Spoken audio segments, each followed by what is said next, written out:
સમાચાર સવારમાં આપનું સ્વાગત છે। તાજના તાજા અને મહત્વપૂર્ણ સમાચારો પર એક નજર કરીએ તે પહેલા ચેનલને સબસ્ક્રાઇબ કરી લો।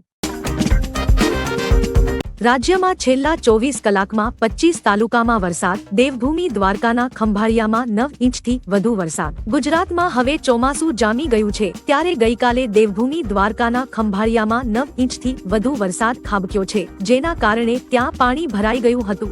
ગઈકાલે પોરબંદર જિલ્લામાં પણ સારો એવો વરસાદ પડ્યો હતો, ત્યારે છેલ્લા 24 કલાકમાં રાજ્યના 25 તાલુકામાં વરસાદ નોંધાયો છે। દેવભૂમિ દ્વારકાના ખંભાળિયામાં સૌથી વધુ 9 ઇંચથી વરસાદ નોંધાયો છે। પોરબંદરમાં 2.5 ઇંચ, ભાણવડમાં 2 ઇંચ, રાણાવાવમાં 1.25 ઇંચ, નખત્રાણા 1 ઇંચ, ગારિયાધારમાં 1 ઇંચ અને દ્વારકામાં 1 ઇંચ જેટલો વરસાદ નોંધાયો હતો। ગઈકાલે રાજ્યના 4 તાલુકામાં વરસાદ નોંધાયો છે, જેમાં કચ્છના માંડવીમાં 15 મીમી, દ્વારકામાં 5 મીમી જ્યારે પોરબંદર અને ભાણવડમાં 1 મીમી વરસાદ નોંધાયો છે। મૂર્તિઓ ખંડિત કરાતા જૈનોમાં રોષ। પાવાગઢમાં હજારો વર્ષ જૂની ભગવાન નેમિનાથ સહિતના 7 જૈન તીર્થંકરની મૂર્તિઓ રવિવારે સાંજે તોડી પાડવામાં આવી હતી, જેમાં રાજ્યભરના જૈનોમાં મહાકાળી મંદિરના ટ્રસ્ટના હોદ્દેદારો સામે રોષની લાગણી ભભૂકી છે। આ કૃત્ય કરનાર ટ્રસ્ટના હોદ્દેદારો વિરોધ ફરિયાદ નોંધવા માટે પોલીસ મથકે જૈનો પહોંચી રહ્યા છે। જો કે ટ્રસ્ટીઓએ આ સ્થળે નવો રસ્તો બનાવવાનો હોવાથી મૂર્તિઓ હટાવી દેવાની હોવાનું જણાવ્યું હતું। જૈન સમાજના આક્રોશ વચ્ચે રાજ્ય સરકાર એક્શનમાં આવી હતી। ગૃહ રાજ્ય મંત્રી હર્ષ સંઘવીએ કહ્યું, મૂર્તિઓ જ્યાં હતી ત્યાં જ પુનઃ સ્થાપિત કરાશે। હવામાન વિભાગની આજે મોટી આગાહી। સતત 5 દિવસ અમદાવાદ, સુરત અને રાજકોટ સહિત આ જિલ્લાઓમાં વરસાદની મોટી આગાહી। હવામાન વિભાગ દ્વારા આજથી 23 જૂન સુધીની વરસાદ અંગેની આગાહી કરવામાં આવી છે। હવામાન વિભાગની આગાહી અનુસાર આ 6 દિવસ રાજ્યના મોટા ભાગના જિલ્લાઓમાં વરસાદ પડશે। આજે જૂનના કચ્છ અને દેવભૂમિ દ્વારકા, પોરબંદર અને જૂનાગઢ, ગીર સોમનાથ અને અમરેલી, ભાવનગર અને રાજકોટ, દાહોદ અને છોટા ઉદેપુર, સુરત અને તાપી, નવસારી તથા ડાંગ અને વલસાડમાં વરસાદની શક્યતા હવામાન વિભાગે વ્યક્ત કરી છે। 19 થી 23 જૂન દરમિયાન વડોદરા અને છોટા ઉદેપુર, ભરૂચ અને નર્મદા, સુરત અને તાપી, નવસારી અને ડાંગ, વલસાડ અને પોરબંદર, જૂનાગઢ અને અમરેલી, ગીર સોમનાથ અને ભાવનગર, અરવલ્લી અને મહીસાગર, પંચમહાલ અને દાહોદ, અમદાવાદ તથા ખેડા અને આણંદ જિલ્લામાં હળવાથી મધ્યમ વરસાદની આગાહી છે। પશ્ચિમ બંગાળમાં મોટી ટ્રેન દુર્ઘટના। પશ્ચિમ બંગાળમાં એક મોટી ટ્રેન દુર્ઘટના થઈ છે। દાર્જિલિંગના રંગપાની સ્ટેશન પાસે ઉભેલી કંચનજંગા એક્સપ્રેસ ટ્રેનને માલગાડીએ પાછળથી ટક્કર મારી હતી। ટક્કર એટલી જોરદાર હતી કે કંચનજંગા એક્સપ્રેસના પાછળના 3 ડબ્બાને માઠું નુકસાન થયું છે। દુર્ઘટનામાં 15 લોકોના મોત થયા છે, જ્યારે 60 થી વધુ લોકો ઘાયલ થયા હતા। દુર્ઘટનાની માહિતી મળતાની સાથે જ રેસ્ક્યુ ટીમ તાત્કાલિક ઘટના સ્થળે પહોંચી ગઈ હતી। ભારતીય રેલવે એ મૃતકોના પરિવારજનોને સહાયની જાહેરાત કરી છે। પીએમ મોદીએ આ ઘટના અંગે દુઃખ વ્યક્ત કર્યું હતું। જ્યાંથી મત મળ્યા છે ત્યાં જ ગ્રાન્ટ વાપરો। વડોદરા શહેર ભાજપ પ્રમુખ વિજય શાહે એક વિવાદિત નિવેદન આપ્યું છે। ચૂંટાયેલા પ્રતિનિધિઓને ટકોર કરતા વિજય શાહે કહ્યું છે કે વડોદરાના રાવપુરા વિસ્તારના કેટલાક બૂથમાંથી ભાજપને મત નથી મળતા, એટલે કયા બૂથમાં કામની અગ્રિમતા આપવી જોઈએ તે વિચારવું જોઈએ। ઉપરાંત તેમણે કહ્યું છે કે ગ્રાન્ટના નાણાં ક્યાં વપરાય ક્યાં ન વપરાય તેનું ધ્યાન રાખો। વિજય શાહના નિવેદન બાદ વિવાદ સર્જાયો છે। ગાજવીજ સાથે પડ્યો ધોધમાર વરસાદ। ગુજરાતમાં વરસાદની આગાહી છે। આ વચ્ચે ગઈકાલે બપોર પછી ડાંગ જિલ્લામાં ગાજવીજ સાથે ધોધમાર વરસાદ પડ્યો હતો। આહવા અને વઘઈ સહિતના વિસ્તારમાં વરસાદ આવ્યો છે। બીજી તરફ અમરેલીના સાવરકુંડલા તાલુકાના ગ્રામ્ય વિસ્તારોમાં વરસાદ આવ્યો છે। દરમિયાન વીજળીના કડાકા સાથે વરસાદ પડ્યો હતો।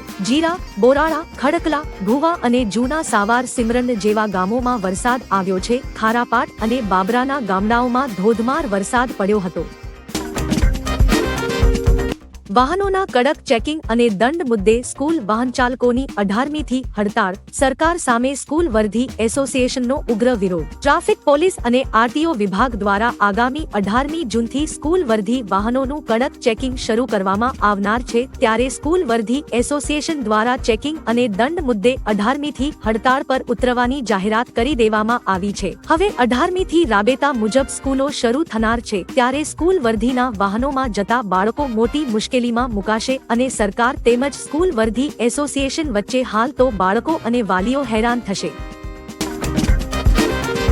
સીએમએ સીઆર પાટીલને શુભેચ્છાઓ પાઠવી। લોકસભાની ચૂંટણી બાદ સાંસદ બની દિલ્હી સરકારમાં જળ શક્તિ મંત્રીનો કારભાર સંભાળનાર અને ભાજપ પ્રદેશ પ્રમુખ એવા સીઆર પાટીલને કેન્દ્રીય મંત્રી બનવા બદલ સીએમ ભૂપેન્દ્ર પટેલે શુભેચ્છાઓ પાઠવી હતી। સીએમ ભૂપેન્દ્ર પટેલે ગાંધીનગર ખાતે બેઠક કરી અભિનંદન અને શુભેચ્છાઓ પાઠવી હતી। સરકાર પાટીલના માર્ગદર્શન હેઠળ આવનાર સમયમાં જળ સંસાધનોના વિકાસમાં કામ કરશે તેવો વિશ્વાસ વ્યક્ત કર્યો હતો।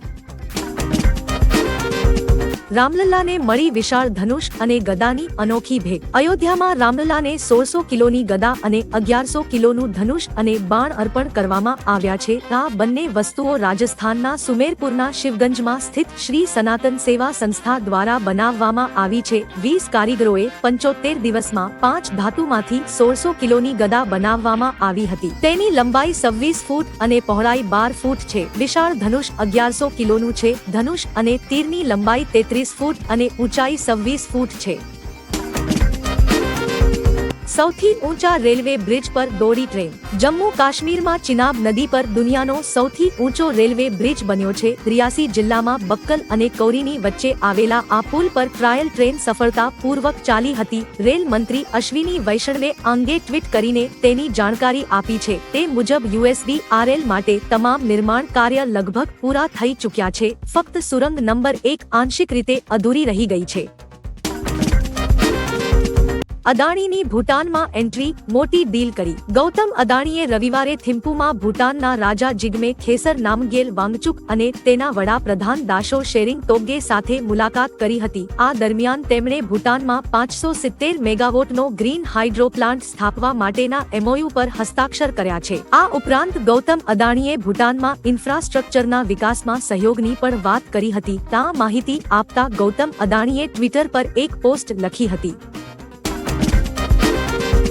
શેત્રુંજી ડેમમાં નવા નીર આવ્યા। વરસાદને કારણે ભાવનગર જિલ્લાના શેત્રુંજી ડેમમાં નવા નીર આવ્યા છે। ઉપરવાસમાં સારો વરસાદ પડ્યો છે। શેત્રુંજી ડેમમાં 2030 ક્યુસેક પાણીની આવક નોંધાઈ છે। ડેમ ભરાતા ભાવનગરના પાલીતાણા, મહુવા, તળાજા, ઘોઘા અને ભાવનગર શહેરને ફાયદો મળશે। અમરેલીના વડિયા પંથકમાં વરસાદ પડ્યો હતો। વડિયા, કુંકાવાવ, લુણીધાર, રાઢિયા અને માલવણ સહિતના ગામમાં વરસાદ આવ્યો છે। કચ્છના કેટલાક વિસ્તારોમાં પણ વરસાદી ઝાપટા પડ્યા છે।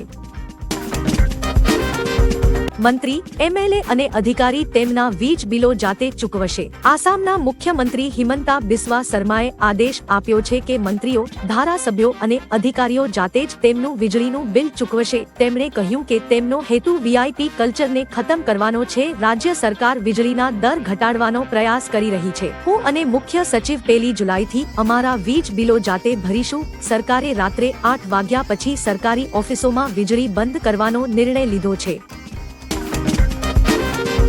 ગૂગલ મેપના કારણે વિદ્યાર્થીઓનું વર્ષ બગડ્યું। 2 દિવસ પહેલા દેશભરમાં UPSCની પરીક્ષા હતી। મહારાષ્ટ્રના મરાઠાવાડના અનેક વિદ્યાર્થીઓ સંભાજીનગરમાં પરીક્ષા આપવા આવ્યા હતા। જો કે ગૂગલ મેપની ભૂલના કારણે અનેક વિદ્યાર્થીઓ ખોટા એડ્રેસ પર પહોંચી ગયા। બાદમાં જ્યારે તેઓ પરીક્ષા કેન્દ્ર પર આવ્યા તો મોડું થવાના કારણે તેમને એન્ટ્રી નહોતી મળી। તેમને લગભગ 7 મિનિટ મોડું થયું હતું, જેના કારણે લગભગ 50 જેટલા વિદ્યાર્થીઓને એન્ટ્રી નહોતી મળી।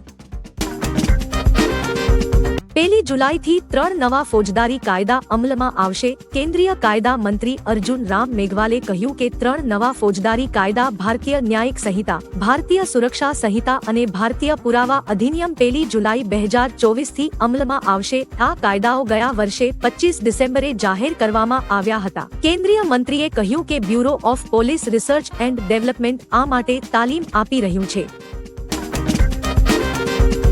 હરિદ્વારમાં આસ્થાની ડૂબકી। ગંગા દશેરા નિમિત્તે મોટી સંખ્યામાં ભક્તો હરિદ્વાર પહોંચ્યા હતા। આ દરમિયાન 15 લાખથી વધારે શ્રદ્ધાળુઓએ ગંગા નદીમાં ડૂબકી લગાવી હતી। શ્રદ્ધાળુઓ દર્શન માટે આવતા વહીવટી તંત્ર દ્વારા કડક બંદોબસ્ત ગોઠવવામાં આવ્યો હતો અને વાહનોની અવરજવર પર પણ નિયંત્રણ રાખવામાં આવ્યું હતું। આ પ્રસંગે પદ્મવિભૂષણ રામાનંદાચાર્ય અને જગદગુરુ સ્વામી રામભદ્રાચાર્યએ પણ કંખલના ગંગા ઘાટ પર ગંગામાં સ્નાન કર્યું હતું।